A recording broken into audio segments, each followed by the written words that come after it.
Baik, Alhamdulillah bisa. jadi hari ini saya akan bahas tentang permasalahan doa ya. Bahwa setiap manusia punya keinginan terhadap sesuatu dan dia ya saya yakin pasti selalu berdoa kepada Allah semoga doanya bisa dikabulkan atau keinginannya bisa diwujudkan ya. Iya. Dimulai dengan surat 40 ayat 60. Silakan Pak. Bismillahirrahmanirrahim. Surat Ghafir ayat 60. Ya. Dan Tuhanmu berfirman, berdoalah kepadaku, niscaya aku akan perkenankan bagimu. Sesungguhnya orang-orang yang sombong tidak mau menyembahku akan masuk neraka jahanam dalam keadaan hina dina. Baik, ini kan sebenarnya ada poin penting ya antara berdoa lalu di bawahnya dikatakan orang-orang yang sombong. Iya. Berarti kalau kita bisa ambil kesimpulan orang yang tidak pernah berdoa termasuk orang-orang yang sombongan Yang gitu kan. sombong. Iya, betul. Jadi intinya apapun yang kita lakukan atau ada atau tidak ada itu kan sebenarnya yang kita fokuskan itu adalah bagaimana kita agar tidak menjadi golongan orang-orang yang sombong. Karena kan berbahaya ya, surga saja Iya. tidak mencium baunya. Nah, Mhm. jadi poin utama adalah berdoalah kepadaku, maka aku akan perkenankan. Tapi kenyataannya, kadang-kadang kita sudah berdoa bertahun-tahun pun belum diperkenankan. Mungkin ada hal-hal yang kita tidak sadari, kenapa misalnya doa kita belum diperkenankan. Kan begitu ya, Pak Eko Ya, ya? ya, betul, Nah, betul. ini mudah-mudahan kita membahas ini, Allah memberikan hidayah tentang pemahaman ini. Mari Amin, ya Rabbal Alamin. kita mulai lagi. Jadi intinya bagaimana supaya doa itu bisa diperkenankan. Amin. Tapi salah satunya yang harus kita pegang adalah ternyata berdoa itu salah satu indikator kita tidak sombong kepada Allah. Kan begitu. Iya, iya. Ya, baik kita buka surat 68 ayat 48. Berapa, Tat? Maaf. 68 surat 6. Al-Qalam ayat 48. Surat Al-Qalam ayat 48. Ya, surat. Maka bersabarlah engkau Muhammad terhadap ketetapan Tuhanmu. Oke, terus. Dan janganlah engkau seperti Yunus, orang yang berada dalam perut ikan ketika dia berdoa dengan hati sedih. Nah, jadi salah satu syarat Allah memperkenankan doa kita, ternyata juga Allah menyampaikan bahwa ketika kita berdoa tuh ya kalau bisa hati kita tuh bukan dalam keadaan bersedih kan. Ya. Kan bersedih itu salah satu ciri tidak sabar kan Pak. Kalau saya balik dengan pemahaman di atas kan, maka bersabar Muhammad kan gitu kan. Terhadap ketetapan Tuhanmu berarti kita harus bisa bersabar dengan itu. Dan kau jangan seperti Nabi Yunus yang berdoa di dalam perut ikan, sedang dia dalam keadaan sedih. Iya. Paham ya, Pak Eko ya? Iya, betul. Pertanyaannya, kenapa orang itu, misalnya faktor-faktor di dalam menjalani hidup itu kok sering bersedih? Padahal secara umum orang selalu bilang, ya kan sedih itu manusiawi. Oh ya betul, tapi ini kalau tidak diperbaiki ya nanti terus-terusan manusiawi gimana gitu loh kan? Iya.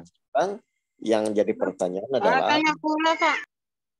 kenapa ya bahwa orang itu sedih ketika misalnya menjalani hidupnya. Salah satu faktornya tadi adalah misalnya anggaplah kurang bersabar di dalam ini ketetapan yang Allah tetapkan. Lalu yang kedua, dasar orang sedih itu kenapa? Surat Al-Baqarah 112, silakan Pak. Surat Al-Baqarah 112. Tidak. Barang siapa menyerahkan diri sepenuhnya kepada Allah dan dia berbuat baik, dia mendapat pahala di sisi Tuhannya. Dan tidak ada rasa takut pada mereka. Dan mereka tidak bersedih hati. Oh iya. Jadi dasarnya dia tidak bersedih selain dia bersabar itu apa Pak? Dasar? Tidak ada rasa takut ya. Ya, jadi orang misalnya di sini kan ya surat Al-Baqarah 112 ini orang tidak ada rasa takut dan tidak bersedih hati itu dasarnya apa? Poin di atasnya. Dia berserah diri pada Allah. Baik, dia menyerahkan dirinya sepenuhnya kepada Allah.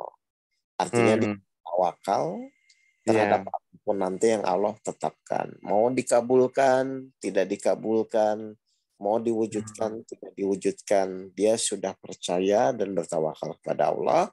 Terserah bagaimana Allah mengatur hidupnya. Kan begitu kan, Pak? Iya, betul. Jadi faktor yang kedua, kita bisa tidak bersedih hati itu ternyata selain sabar adalah kita harus mampu menyerahkan diri kita, ya, khususnya ada keinginan kita terhadap apapun yang kita inginkan, sehingga terserah nanti ujung-ujungnya kepada Allah. Karena memang tugas kita hanya sebatas ikhtiar dan ujung-ujungnya menyerahkan keinginan kita, kan begitu. Iya. Jadi artinya tuh ketika kita benar-benar berserah diri atau menyerahkan keinginan kita tuh, ya secara sadar tidak sadar kita akan menjadi tenang, Pak. Karena dia tetap istiqomah menjalani ujian hidupnya, tapi dia sendiri pun hanya sudah menyerahkan keinginannya kepada Allah. Padahal setan menggoda itu salah satunya kan dari keinginan-keinginan kita. Keinginan kita, ya. Dan ujung-ujungnya tuh kalau misalnya keinginan kita belum diserahkan kan kecewa. Meskipun misalnya secara mulut, enggak kok saya udah terima. Tapi kalau dasarnya kita tidak menyerahkan dari awal, makanya kita kadang-kadang akan kecewa terhadap sesuatu yang menurut kita nggak sesuai gitu loh. Dan ini kan terjadi secara umum kan kepada orang-orang kan. Iya, iya.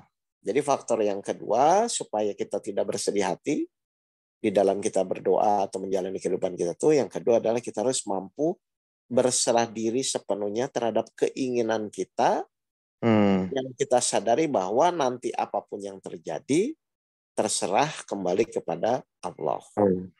Iya. Oke, jelas ya Bapak Ibu ya? Iya, iya. Faktor yang ketiga, kenapa manusia itu bersedih hati dan lain-lain, dibuka lagi Pak Eko surat Al-Baqarah ayat 62. Silakan. Al-Baqarah ayat 62. Iya. Sesungguhnya orang-orang yang beriman, orang-orang Yahudi, orang-orang Nasrani, dan orang-orang Sabi'in, siapa saja di antara mereka yang beriman kepada Allah dan hari akhir. Stop. Yang beriman, yang yakin kepada janji Allah, dan hari akhir, berarti apapun yang dilakukan pasti tujuannya akhirat karena Allah atau mencari pahala atau mencari ridho Allah saja, sehingga dia pasti tanpa pamrih gitu kan, yakin bahwa Allah akan mengganti yang lebih baik. Itu kan beriman kepada hari akhir tuh kata-kata sederhananya begitu ya. Terus dan melakukan kebajikan. Oke, terus mereka mendapat pahala dari Tuhannya. Berarti kita yakin ketika kita melakukan segala sesuatu dan tujuannya akhirat dan hanya karena Allah, kita yakin pasti Allah tuh akan ganti. Pasti Allah tuh akan beri reward kepada kita. Kan keyakinan itu yang membuat kita kuat kan Pak. Terus? Dan tidak ada rasa takut pada mereka.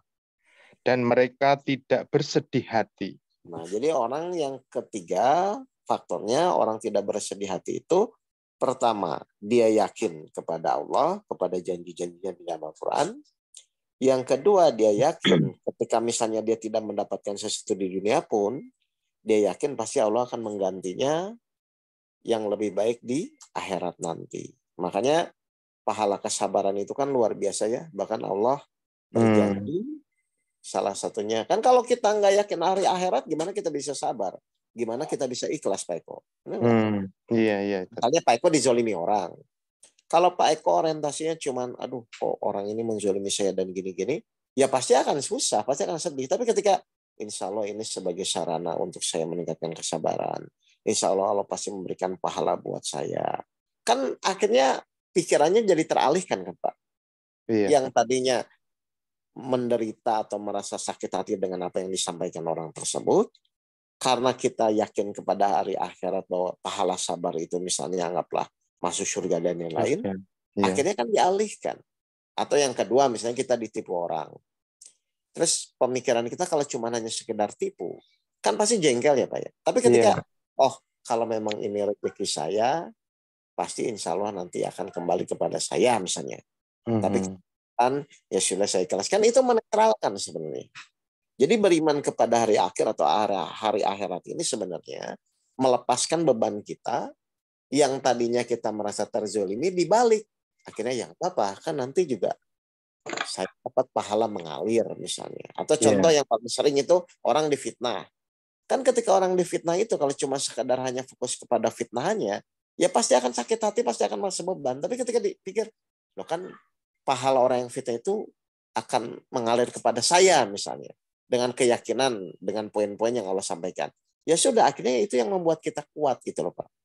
Atau misalnya pas menjalani suatu permasalahan, tiba-tiba keputusannya tidak sesuai dengan kita inginkan. Kalau kita kembali kepada ayat Allah, janji Allah dan kepada akhirat, oh apa yang menurut kamu baik belum tentu menurut Allah baik. Kan akhirnya jadi kuat lagi Pak. Iya, iya. Jadi sebenarnya beriman kepada janji Allah, beriman kepada hari akhir, itu tuh adalah obat yang mujarab untuk menyembuhkan penyakit-penyakit hati di dalam diri kita. Anggaplah kita direndahkan atau kita difitnah atau apapun. Tapi kalau tidak orientasinya akhirat, pasti depresi, pasti sakit hati. Iya. Maka surat 10 ayat 57, silakan Pak. Surat Yunus ayat 57. Wahai manusia, sungguh telah datang kepadamu pelajaran Al-Quran dari Tuhanmu. Terus? Penyembuh bagi penyakit yang ada dalam dada. Dan petunjuk serta rahmat bagi orang yang beriman. Makan berarti kan sebenarnya yang harus kita sadari benar-benar ketika hati kita sakit, hati kita sempit kan ternyata hanya Al-Quran kan yang bisa menetralisir itu kan Pak. Iya, iya. Jadi alhamdulillah lah menurut saya kita orang Islam diberikan petunjuk Al-Quran dan Allah sudah tahu bahwa manusia itu pasti di dalam menjalani hidupnya akan misalnya terbentur-bentur kan.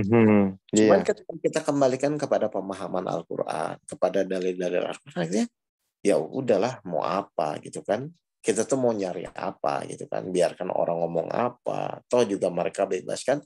Tapi Allah juga selalu berfirman. Bahkan ketika Nabi Muhammad dibilang gila pun kan waktu itu kan oleh kaum Quraisy, oleh kafir, akhirnya Allah menenangkannya lewat ayat apa di surat 10 ayat 65-nya. Coba Pak. Iya. Yunus 65. Dan janganlah engkau Muhammad sedih oleh perkataan mereka. Ya, betul kan? Oleh dibilang hanya seorang penyair lah. Terus apa yang Allah sungguh kekuasaan itu seluruhnya milik Allah. Dia maha mendengar, maha mengetahui. Jadi kan dihibur oleh Allah sendiri. Jadi memang kondisi hati kita turun naik itu memang pasti akan ada. Gitu, cuman sekarang ketika misalnya iman kita turun, ya kita harus mengerti apa yang harus kita lakukan. Oh ternyata hanya dengan Al-Quran, hanya dengan misalnya pemahaman yang kita sekarang diskusikan, bahwa kehidupan ini begini-begini, kan akhirnya menguatkan kembali Pak. Dasarnya memang manusia itu turun naik. Bahkan seorang Nabi Yunus pun kan tadi berdoa dengan sedih karena dia masuk dalam ikan paus kan gitu kan. Iya, iya. Nah coba, kan tadi 6848 ya. Sekarang kenapa sih yaitu dan diselamatkan nggak 68 ayat 49-nya Pak? Yang Nabi Yunus itu balik lagi. 6849. Ya, surat Al-Qalam ayat 49. Sekiranya dia tidak segera mendapat nikmat dari Tuhannya. Nah, terus? Pastilah dia dicampakkan ke tanah tandus dalam keadaan tercela. Kan untung Allah secepatnya menyelamatkan itu kan? Iya. Karena dia akhirnya kan menyadari bahwa kok saya tidak menerima ketetapan Allah. Sebenarnya di ayat yang lain itu ada begitu. Akhirnya ya sudah. Kalau misalnya waktu itu dia tidak secepatnya menyadari, kan bisa berbeda takdirnya yang terjadi kan? Iya. Nah intinya adalah semua yang menyebabkan kita bersedih hati itu kalau dibahas tadi pembahasan itu kan ada 3 faktor. 1, memang orang itu tidak bersabar. 2, dia tidak menyerahkan keinginannya kepada Allah atau bertawakal.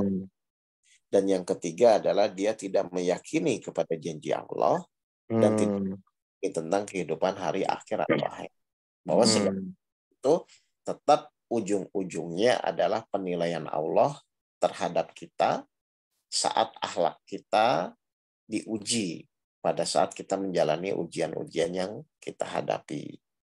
Jadi prinsipnya kalau misalnya dalam kondisi sedih, kondisi merasa kok begini, kok begitu tuh, sudah hanya Al-Qur'anlah obat hati yang tadinya mungkin dada kita sempit, Allah bisa melapangkan. Karena lapang dan sempit itu kan sebenarnya karunia dari Allah ya Pak ya. Iya. Dan memang kita pun nggak bisa sebenarnya. Misalnya merubah diri kita yang tadinya misalnya sempit jadi lapang sebelum memang Allah memberikan ketenangan, kelapangan kepada diri kita. Kan ketenangan itu memang pemberian dari Allah masalahnya. Iya. Kita berusaha mencari itu. Terus bagaimana misalnya 40 ayat 4. Berapa Tat? 48 ayat 4.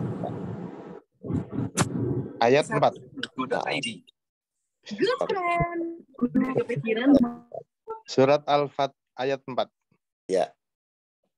Dialah yang telah menurunkan ketenangan ke dalam hati orang-orang mukmin untuk menambah keimanan atas keimanan mereka yang telah ada.